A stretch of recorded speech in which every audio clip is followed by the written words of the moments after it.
Should a photographer be focusing on just taking photos or also building a YouTube channel? Do you feel like you're spreading yourself too thin? I'm very stretched thin. So for that reason, I've decided to, I haven't 100% decided, but it's going towards me putting my podcast on the back burner because I can't be the best. So I'm putting more on YouTube because I realize that I can help more people because YouTube is a search engine and people are searching for a particular thing at that moment, whereas Instagram is just coming up on their feed, right? And it's more of a like a tap on a shoulder thing. But on YouTube, they're actually searching for an answer, so you want to be present for them. I haven't booked jobs for myself off of YouTube. The intention is to help other people, but I do have like a master class and things like that. So it's helped in that sense. I think photographers should focus 2 or 3 platforms and keep it there.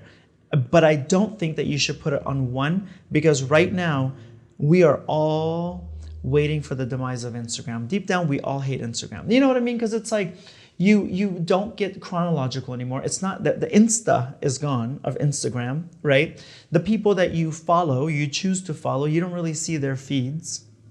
You're seeing a lot more ads. You know, I'm like, I haven't seen this person's feed in forever. Well, if I didn't like the last few posts that they had, Instagram's algorithm says you're not that interested, that it doesn't show it to me, you know, and it just keeps perpetuating on there. So I think that as soon as somebody comes and does a better job than Instagram, and I think that TikTok might be the next one, we are more than happy to abandon Instagram. That's why Vero, when it came in for a hot minute, it got the it number of downloads because everyone said this is the Instagram replacer.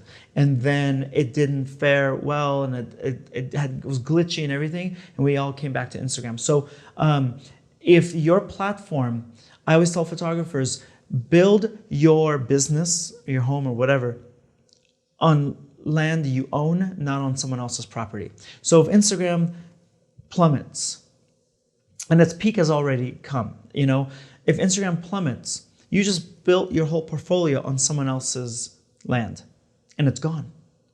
You know, always have a website.